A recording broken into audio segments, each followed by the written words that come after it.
So usually when we look at human history, we tend to look for, well, the loud things, you know? Right. The spectacle. Exactly. We look at the swords, the crowns, the cannon. It's like if you walk into a museum, you go straight for the giant marble statues or the ancient weaponry. hmm We really want the dramatic captains of history. Yeah, we want that loud, undeniable narrative of conquest. But then, and this is what we're doing today, you walk into your kitchen, you look at a bowl of pasta or, a slice of toast. Or just a simple cracker. Right. And suddenly all those marble statues just sort of fade away. You realize that the real architect of human civilization isn't holding a sword at all. No, it's been sitting quietly in your pantry this entire time. Yes. It is the ultimate hidden infrastructure. And that is exactly what we're exploring today.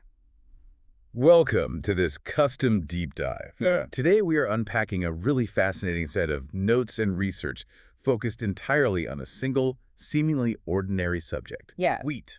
It's honestly a quiet captain that we interact with every single day of our lives. Yeah, we touch the very engine of human society without even registering it. And we have a really unique conceptual lens for this today. For you, the listener, we're looking at these sources through the idea of a subpersonality called Bannock. Right, the Bannock framework. Yeah, Bannock represents a leadership figure defined by service, by trust, gradual progress, and what the source calls leading under starlight. Which is such a great phrase. It really is. It's the absolute opposite of domination. It's a leadership style entirely about holding the crew together. And applying that specific framework to a plant completely changes how we understand our own history. I mean, wheat is exactly that kind of leader. Okay, let's unpack this, because by the end of this deep dive, you are never going to look at a slice of toast the same way again. Definitely not. Because wheat isn't just a food, it's the invisible infrastructure of civilization. Right. It solved humanity's oldest problems and then, created entirely new and devastating ones. It acts as this ultimate test of whether leadership, both in farming and in society, is about stewardship or extraction. So where do we start? The biology. Yeah, let's jump right into the biology of this bargain, because we toss around the term wheat as if it's just this one monolithic thing. Oh, it's definitely not. No, it's a highly complex genetic toolbox. We're Wow. talking about the genus Triticum. And the leap from wild grasses to the flour we use today, I mean, it's basically ancient bioengineering. The genetics are wild. Yeah. We basically rely on two main stars today. First, you have bread wheat, Right? which is biologically known as Triticum estivum, Yeah. and this is a hexaploid organism. Okay, hexaploid. That means it has 6 sets of chromosomes, right? Exactly, 6 sets. Which, just for context for the listener, is massive compared to humans. We only have 2 sets. Right, we are diploid. So wheat has this immense genetic density, and that is the result of ancient spontaneous hybridizations between early domesticated wheats and wild goat grasses. So it just kind of mashed its DNA together in the wild. Basically, yeah, and that sheer complexity is what gives bread wheat those specific gluten-forming proteins. The stuff that makes leavened, fluffy bread actually possible. Yes. But then on the other hand, you have durum wheat, which is Triticum durum. And that one is tetraploid, right? So 4 sets of chromosomes. Exactly. And that genetic difference means it produces a much harder grain. Which makes it terrible for fluffy bread.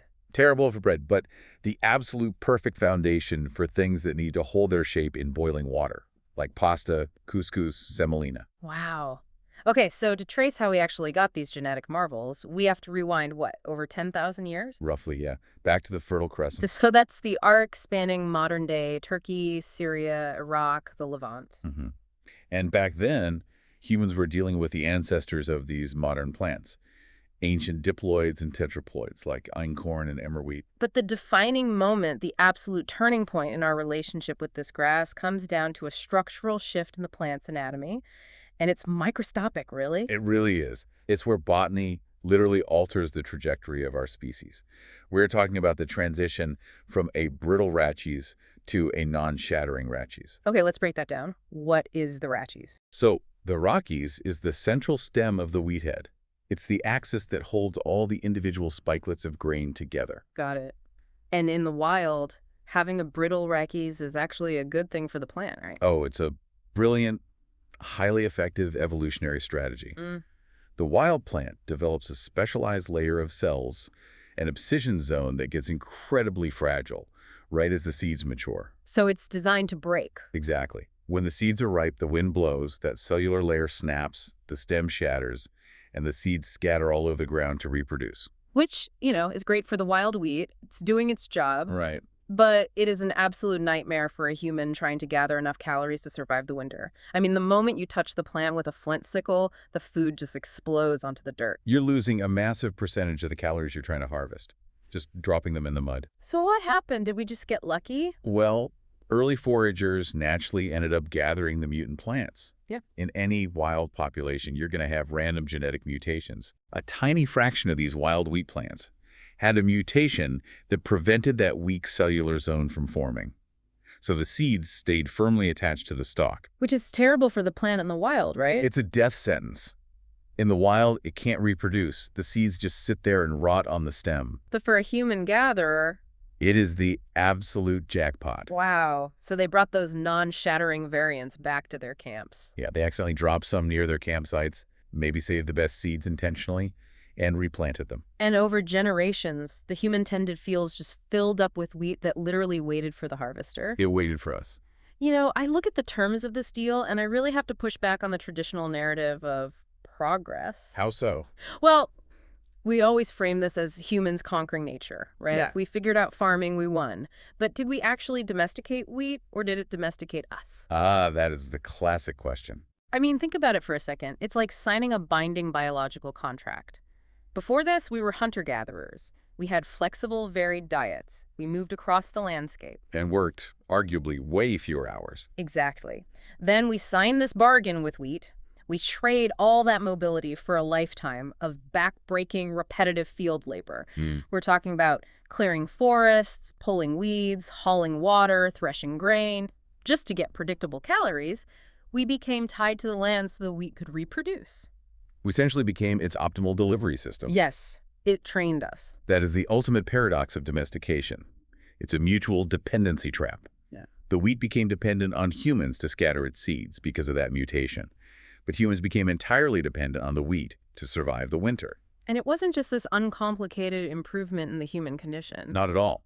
Moving from a broad-spectrum hunter-gatherer diet to a grain-heavy agricultural diet brought a lot of monotonous nutrition. And diseases, right. Because suddenly we're living close together. Right. Novel diseases spread because humans started living in dense, permanent settlements right alongside their livestock. It brought much sharper social inequalities. But, and this is the crucial part, it solved the most pressing human problem: how to store calories across time. Exactly. If you can store calories, you can survive a harsh winter.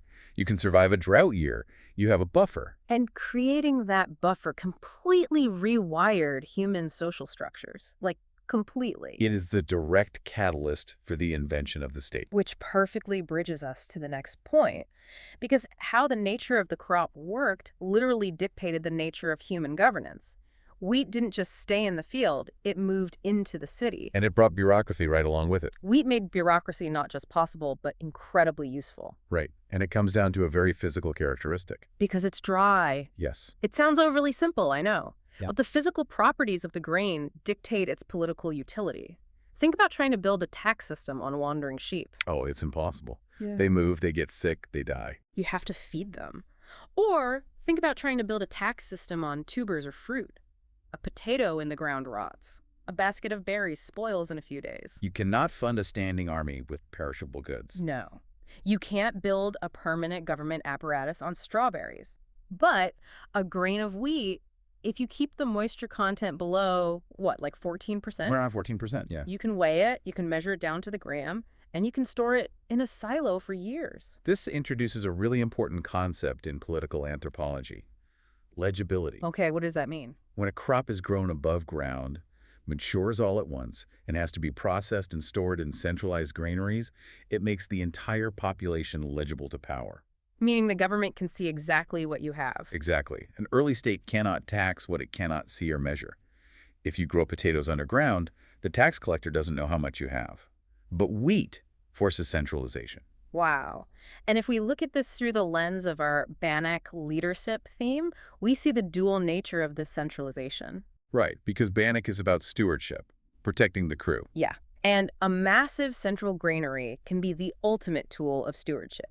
It ensures that when the locusts come or the rains fail, the community doesn't starve. The leader protects the people. That's the ideal. But because the grain is so divisible and measurable, it is also the ultimate tool of control. Once a ruler can accurately measure and control the primary food supply, they control the labor supply. This is exactly what unfolded in ancient Mesopotamia and Egypt. Oh, the accounting. Let's talk about the accounting. Yes. The archaeological record shows us that early writing systems, like cuneiform and Uruk, they didn't emerge to write poetry. They weren't writing love letters. No, they were invented by accountants. They were created to track grain yields, record tax obligations, and manage the distribution of rations. Bread and beer weren't just the local diet. They were literal currency. Daily wages. Yeah, recorded by scribes on clay tablets, distributed to the workers who built the ziggurats and the pyramids, and collected by temples and palaces. The grain was the economy. It was the physical manifestation of political power. And this logic, it scaled up to govern the largest empires in history. Like Rome. Exactly. Consider the Roman Empire. Yeah. The city of Rome grew to a population of over 1 million people. Which is insane for the ancient world. It is. And you simply cannot feed 1 million people from the surrounding Italian countryside. It's geographically impossible. So what did they do? The Romans engineered an incredibly complex logistical network called the Annona. And they relied almost entirely on massive fleets of grain ships transporting wheat from Sicily, North Africa, and crucially, Egypt. The logistics of that. It's mind-boggling. You are coordinating harvests thousands of miles away. You're loading thousands of tons of grain onto wooden ships. Wooden ships. Right. Sailing across the Mediterranean, transferring it to river barges at Ostia just to get it up the Tiber River into Rome. And if that complex vascular system failed, say, if the winds delayed the grain ships from Alexandria, the emperors faced immediate riots. Because the people are starving. Right. The political survival of the Roman state was entirely dependent on maintaining an uninterrupted flow of wheat. And centuries later, we see the exact same pattern with colonial expansions, right? Across North America, Australia, the Argentine pampas, the Russian steppe. It's the exact same logic. Expanding empires require dense, portable calories to fuel their populations and their militaries. I look at this massive coordination, and honestly, I think about modern data systems. That's an interesting comparison. Think about it. Today, we talk about how tech companies or governments collect our digital data to predict and control behavior. In the ancient world, the primary data point was the grain harvest. Oh, absolutely. Once a central authority can accurately count, store, and redistribute your absolute basic means of survival, they have unparalleled leverage over your life. You're completely dependent on them. Exactly. You have this structure where millions of farmers are toiling at the base, producing the calories, and a very small group of elites, the scribes, the priests, the emperors, sit at the bottleneck. They control the flow of the grain, and therefore they dictate the terms of society. And if we connect this to the bigger picture, that is the shadow side of our quiet captain crop. Wheat intrinsically favors systems that can coordinate large-scale harvest labor, standardize weights, and protect trade routes. But there's a cost to that expansion. A massive cost. Expanding those systems often meant converting indigenous varied landscapes into massive simplified property regimes. It meant displacing local populations to build railways and export corridors to move the grain to the imperial center. So the granary fed the sprawling city, but it did so through relentless extraction from the periphery. Exactly. So managing these sprawling empires meant humanity was constantly pressured to reinvent the mechanics of farming. The demand for calories was just insatiable. It forced us to continuously optimize how we coax this crop out of the soil. The political need for more grain literally drove the scientific evolution of the field itself. And the transformation of the wheat field over the centuries is really a masterclass in human engineering and applied biology. Right, because for thousands of years, the technology barely changed at all. No, humans used hand sickles and scythes. It was incredibly labor-intensive. Yeah. A team of people might spend an entire day harvesting a single acre. Which sounds exhausting. Then, in medieval Europe, we see the development of the three-field rotation system. Where they plant winter grain, then a spring crop, and leave a third field fallow, right? Yeah. Just to let the soil recover its nutrients. Exactly. But the real shift The moment we truly start industrializing, this biological process kicks off in the 19th century. We move from wood and muscle to steel and steam. Yes, you get the steel plow, which can finally rip through the really deep roots of the American prairie. You get the McCormick mechanical reaper, which automates the cutting, And eventually you get the combine harvester. which is a beast of a machine. The combine harvester is a marvel.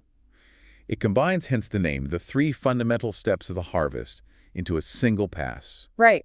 Reaping, threshing, and winnowing. Exactly. It reaps the stalks, it threshes the heads to separate the grain from the chaff, and it winnows the chaff away.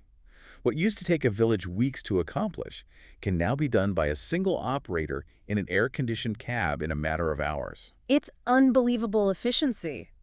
But changing the machinery wasn't enough, was it? We had to change the plant itself to keep up with the machines. We did.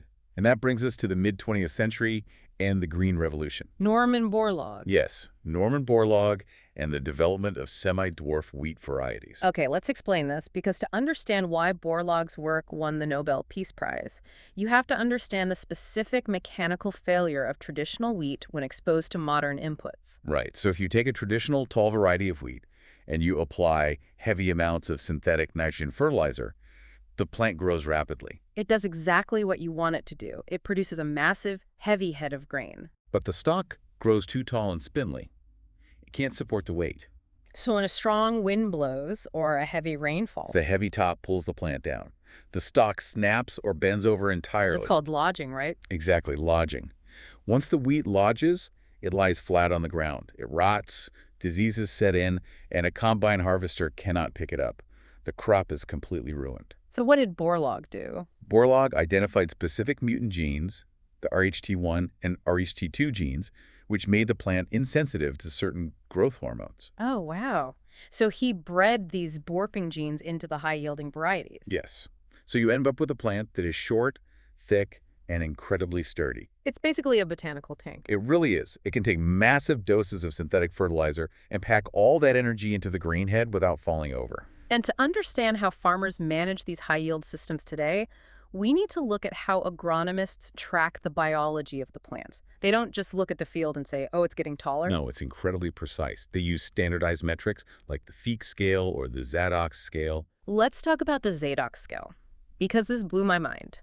It is a highly detailed two-digit coding system running from 0 to 99 that maps every single microstage of the plant's life. It's basically a biological diagnostic code. Right. So 0 is the dry, dormant seed. You move through germination and seedling establishment, and then around the Zadok's 20s, you hit one of the most critical phases for yield, tillering. Tillering is amazing. I find the mechanics of tillering absolutely fascinating, especially when we bring our Bannock leadership framework back into the picture, because tillering is wheat's biological superpower. It really is the engine of the yield. From the main crown of the plant, just at the soil surface, the wheat sends up lateral side shoots. These are the tillers. Right. And each one of these side shoots has the potential to develop its own root system, grow its own stalk, and produce its own grain-bearing head. To me, this is the Bannock leadership style of delegation perfectly manifested in biology.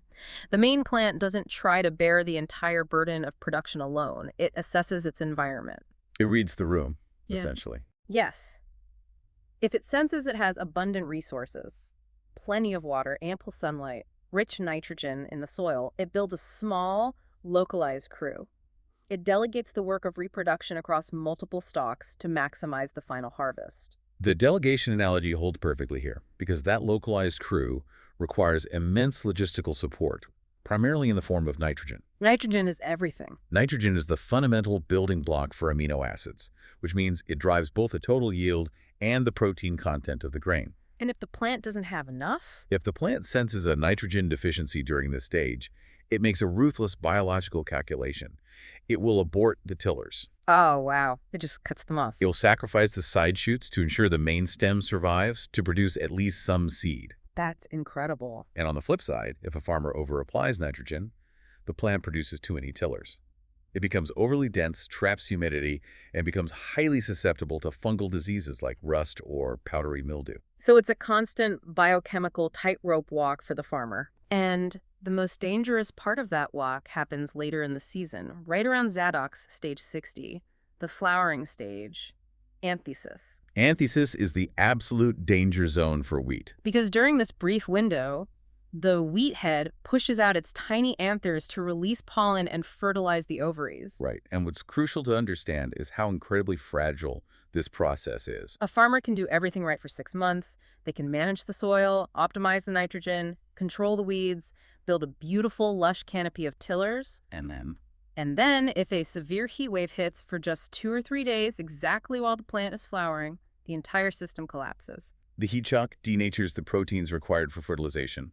The pollen essentially becomes sterile. And the crazy part is you can't even tell. To the naked eye, the field still looks perfectly healthy. The stalks are green, the heads are formed. But when the combine rolls through at harvest time, those heads will be completely empty. The yield drops to zero. Which makes me question the underlying architecture of our whole agricultural system. How do you mean? Well, if we are planting millions of acres of genetically identical semi-dwarf wheat, this massive uniform monoculture, doesn't that mean we're building a system that is incredibly brittle? Yes. I mean, yes, it's perfectly efficient for the combine harvester, but if one specific strain of stem rust mutates, or one perfectly timed heat dome settles over the Great Plains during anthesis, the entire crew fails at the exact same moment. We have traded resilience for maximum output. The Green Revolution averted immediate mass starvation in the 20th century by creating these hyper-efficient systems. But it locked us into a deep dependency on synthetic inputs and genetic uniformity. We essentially bet the farm on perfect conditions. Exactly. And agronomists today are no longer just breeding for raw yield. They are desperately trying to breed for yield stability under extreme stress, trying to find genetics that can tolerate intense heat, sudden drought, or encroaching soil salinity. Because this industrial hyperefficiency didn't just maximize the raw output in the field, it radically changed the physical nature of the crop itself. And that completely changed what happens to the grain once it leaves the combine, gets shipped to the mill, and enters our kitchens. Right. The way we process the crop dictates the terms of our edible social contract. And that social contract is incredibly diverse. I mean, wheat's culinary flexibility is unmatched by almost any other staple crop. Depending on the hydration, the milling, and the fermentation, it becomes the crusty baguette in France. Or the flat, blistered chapati in India. The elastic hand-pulled noodles in China. The steamed couscous in North Africa. Or the pliable flour tortilla in Mexico. It provides this neutral, highly structural canvas that absorbs local fats, spices, and cooking techniques perfectly. But to really understand how a grass seed can turn into a baguette or a tortilla, we have to look at the anatomy of the kernel itself. Let's break that down. A single grain of wheat has 3 main distinct parts, right? Yes. First, you have the bran. This is the tough, multi-layered outer coating of the seed. It's essentially the plant's armor. Exactly. And it is packed with insoluble fiber, B vitamins, and trace minerals. Okay, that's the outside. What's next? Then, nestled right at the bottom of the kernel, you have the germ. This is the actual embryo of the seed, the part that would sprout into a new plant. So it's very nutrient dense. Incredibly, it's filled with healthy polyunsaturated fats, vitamin E, and antioxidants. And finally, making up the vast majority of the kernel, over 80% of its volume, is the endosperm. Right, and the endosperm is basically the starchy food supply intended to fuel the germ during sprouting. And crucially, this is where the baking magic happens, because the endosperm contains 2 specific types of proteins, gliadin and glutenin. Yes. When you mill that endosperm into flour and add water, those 2 proteins hydrate and bind together to form gluten. Okay, here's where it gets really interesting, because they do different things, right? Yes. Gliadin provides the viscosity, allowing the dough to flow and extend. Gluten provides the elasticity, giving the dough strength and allowing it to snap back. So together they create this strong, 3-dimensional viscoelastic network. Exactly. When yeast ferments the sugars in the dough and releases carbon dioxide gas, this gluten network acts like a million microscopic balloons. It traps the gas and causes the bread to rise. For centuries, the way we accessed those proteins was through stone milling. You take 2 massive stones, you grind the whole kernels between them, and you get whole wheat flour. And because the stones crush the grain, a lot of the bran and the germ oils get distributed throughout the flour. Which makes it highly nutritious. Very nutritious. But it is coarse, it's dense, and because of those oils from the germ, it spoils relatively quickly. And that became a problem. As populations urbanized and global trade expanded, the food system demanded shelf life. You can't ship whole wheat flour across the ocean, it will go rancid. Right. So in the 19th century, engineers in places like Hungary developed the industrial steel roller mill. And this completely alters the nutritional profile of human civilization. Because the roller mill doesn't just crush the grain, it shears it. Right. It systematically scrapes the endosperm away from the bran and the germ. It separates the components with incredible efficiency. You can siphon off the bran and the germ entirely, leaving only the pure starchy endosperm, Leaving you with highly refined, pure white flour. which is perfectly shelf-stable. It can sit in a warehouse or a supermarket shelf for a year without spoiling. And it produces incredibly light, fluffy bread. But you have mechanically removed the vast majority of the fiber, the healthy fats, and the micronutrients. You've stripped the nutrition away. I find the modern reality of this so deeply ironic. Oh, it really is. We use immense industrial energy to strip the bran and the germ out of the flour to make it shelf-stable for corporate logistics. We engineer this nutrient-depleted, fluffy white powder. Yeah. And then, because people eating this flour realize their diets lack fiber and vital nutrients, we take that extracted bran and we sell it back to them. We put it in little plastic tubs and market it as a premium health supplement. We have literally engineered the nutritional soul out of our daily bread for the sake of supply chain convenience, only to commodify the leftovers as a wellness product. It's wild. And the shifting class associations surrounding this are fascinating. Right, because if we look back historically, the dynamic was completely reversed. For centuries, refined white bread was the ultimate luxury. It required immense, specialized labor to manually sift the coarse bran out of stone-milled flour. So white bread symbolized purity, refinement, and aristocratic wealth. Exactly. The poor ate the coarse, dark, brown bread because they couldn't afford the milling. But today, in the era of industrial food systems, wellness culture has inverted that paradigm completely. Today, artisanal, slow-fermented, stone-milled, whole-grain sourdough bread that actually requires time and retains the full anatomy of the kernel is a premium status symbol. It is super expensive. Meanwhile, the cheap, mass-produced, ultra-processed white bread, which is heavily reliant on chemical dough conditioners and added sugars to compensate for the lost flavor and structure, is the mass staple. And it has become closely associated with dietary inequality and poor metabolic health outcomes. And we have to address the health controversy surrounding wheat carefully here, because public discourse often flattens a very complex biological reality. Absolutely. There's the issue of gluten itself. For about 1% of the population, they have celiac disease. Right, and we need to be clear. This is not a dietary preference. It is a serious autoimmune disorder. When they consume gluten, their immune system attacks the lining of the small intestine, destroying the villi that absorb nutrients. For them, wheat is biologically toxic. There are also established non-celiac gluten sensitivities and specific wheat allergies that cause genuine gastrointestinal distress or systemic inflammation. However, the broader public health debate frequently conflates wheat as a raw ingredient with ultra-processed food as a delivery mechanism. This is a crucial distinction. It really is. A dense, naturally fermented whole wheat loaf, studded with seeds, eaten alongside vegetables and lentils, behaves entirely differently in the human metabolic system than a highly refined, industrially extruded, sugar-filled snack cake. They're both made from wheat, but they represent entirely different nutritional realities. The plant itself isn't inherently malicious. It reflects what we, through our processing, demand it to be. And beyond the physical biochemistry, we must recognize that wheat carries profound symbolic weight. It is woven into the psychic infrastructure of humanity. It shows up everywhere in our myths and religions. In ancient Greek mythology, we see the myth of Demeter and Persephone. The seed of grain is buried in the dark earth, seemingly dead, only to sprout and return as vibrant life, symbolizing the eternal cycle of death and resurrection. In the Christian Eucharist, wheat bread is the chosen material of communion, representing the incarnation of the divine into ordinary, daily matter. In Jewish tradition, matzah is the unleavened bread of haste, baked without time to rise, carrying the intergenerational memory of liberation and the flight from Egypt.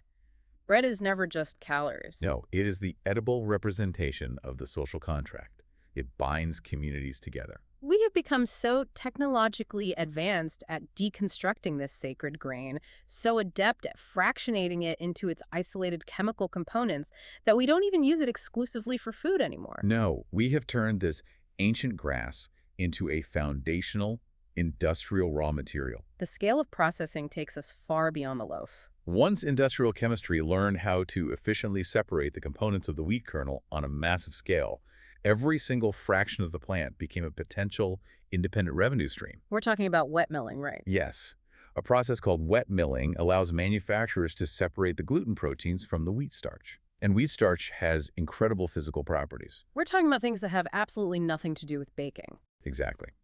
Wheat starch is used as a highly effective binder and disintegrant in the pharmaceutical industry. Wait, really? In pills? Yes. When you swallow a pill, the starch absorbs moisture in your stomach, swells, and breaks the pill apart so the active medication can be absorbed. Wow. It is also used heavily in industrial adhesives. The glue holding together the layers of corrugated cardboard boxes often relies on modified wheat starch. That is wild. It is used in paper sizing to give paper its smooth surface and prevent ink from bleeding. So the cardboard box arriving on my porch and the medication in my cabinet are literally built out of wheat. And it extends to the rest of the plant, too. Wheat germ oil is incredibly high in vitamin E and essential fatty acids. It is pressed and utilized extensively in cosmetics, high-end skin creams, and shampoos. So we're washing our hair with it, too. Even the agricultural residue, the wheat straw, the dried stems left in the field after the combine passes, is monetized. What do they use that for? It is baled and used for animal bedding, processed into paper pulp, converted into biofuel, and increasingly, it is being used as a sterile substrate for growing mycelium. Fungi. Right. Companies are using fungal root structures growing on wheat straw to create custom-molded, biodegradable replacements for styrofoam packaging. We are actively constructing our physical industrial world out of this crop. The sheer volume required to feed both humanity and our manufacturing sectors is staggering. The numbers are massive. Global wheat production sits at roughly 800 million metric tons per year, and the forecasts for the coming years are pushing toward 817 to 819 million tons. And that massive production is highly centralized. The geographical giants are China, India, Russia, and the United States. However, total production does not equate to global market power, does it? Not at all. Oh. China and India produce astronomical amounts of wheat, but their domestic populations are so large that they consume almost everything they grow. They are largely absent from the export market. So where does the power lie? The true geopolitical power lies with the regions that produce massive surpluses. Russia, the European Union, Canada, Australia, and the U.S. And the power doesn't even reside strictly with those nations. It resides with the entities physically moving the grain, the global commodity traders. The famous ABCD commodity companies. Right. ADM, Bunge, Cargill, and Louis Dreyfus. Let's break down how these entities actually operate, because they aren't just buying a few bags of flour. No, they control the physical choke points of global trade. They own the massive concrete grain elevators dotting the plains. They own the rail cars. They own the deep-water port terminals. They control the shipping logistics. And crucially, they manipulate the price spreads. They operate through highly complex mechanisms like basis trading and futures contracts. How does that actually work for the farmer? So a local farmer harvests their crop and drives it to the local elevator. The price they receive is dictated by the global futures market, minus the basis, which is essentially the local cost of transportation, storage, and the elevator's profit margin. So the farmer just takes the price they're given. Pretty much. The ABCD companies have such comprehensive intelligence on global weather, crop yields, and shipping rates that they can hedge their bets across global markets with incredible precision. Which creates a brutally asymmetrical economic reality. Very asymmetrical. The independent farmer at the base of the system takes on almost all the physical and financial risk. They take on massive debt to buy the land, the $500,000 combine harvester, the patented seeds, and the synthetic fertilizers. They bear the localized risk of a sudden hailstorm, a prolonged drought, or a new strain of rust disease.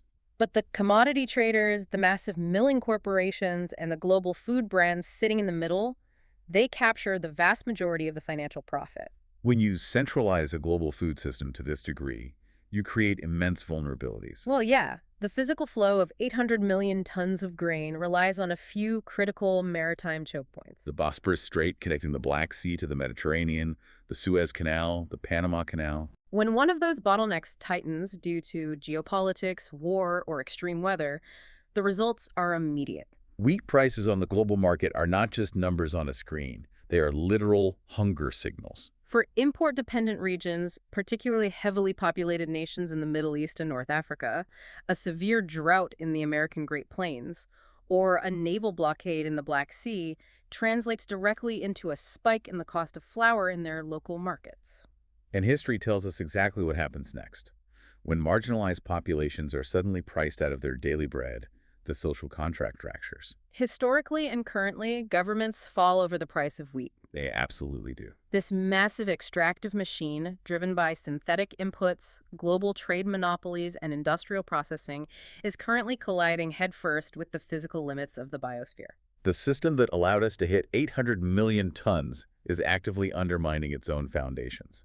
We have to look at the ecological reckoning. Let's talk about the soil. The environmental toll of treating a biological system like a factory floor is just staggering. Because modern wheat is overwhelmingly grown as an annual crop, the fields are repeatedly tilled, and the soil is often left bare and exposed for months after the harvest. Which is terrible for soil health. It destroys the complex aggregate structure of the soil and the vital fungal networks within it.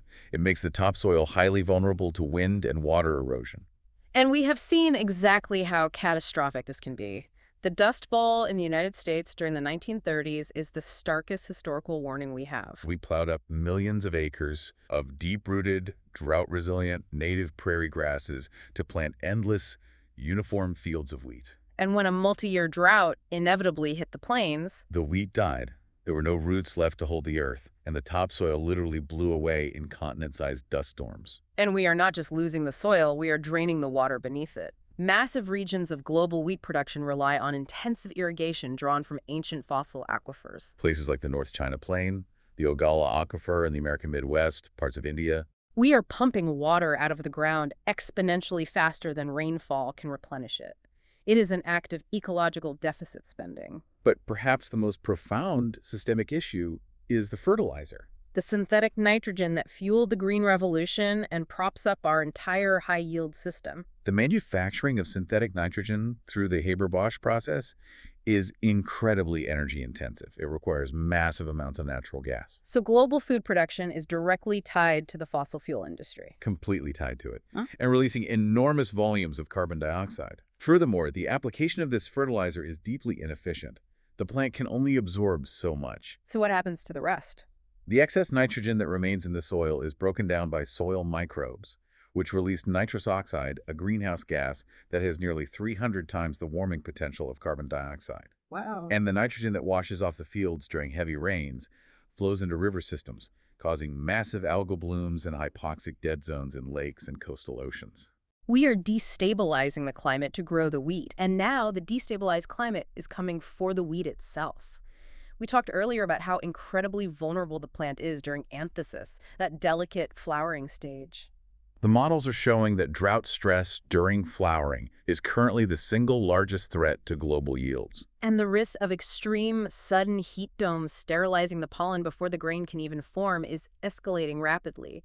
The plant is trapped. So the agricultural science community is racing to engineer solutions. We are seeing a significant shift toward conservation agriculture. What does that look like on the ground? It involves moving away from the plow. Farmers are adopting no-till systems, using specialized drills to plant seeds directly through the residue of the previous crop, which protects the soil structure and retains moisture. And cover crops, right? Yes, incorporating complex cover crops, planting diverse species like radishes, clovers, and rye during the off-season to keep living roots in the ground, suppress weeds naturally, and fix atmospheric nitrogen biologically. There is also the integration of precision agriculture. Instead of broadly spraying an entire field with uniform amounts of fertilizer and water, farmers are utilizing drone imagery, satellite mapping, and in-ground soil moisture sensors. They can apply the exact microdose of nitrogen or water to the specific square meter of the field that needs it, drastically reducing waste and runoff. And on the genetic frontier, we are moving beyond traditional breeding into precision gene editing using tools like CRISPR.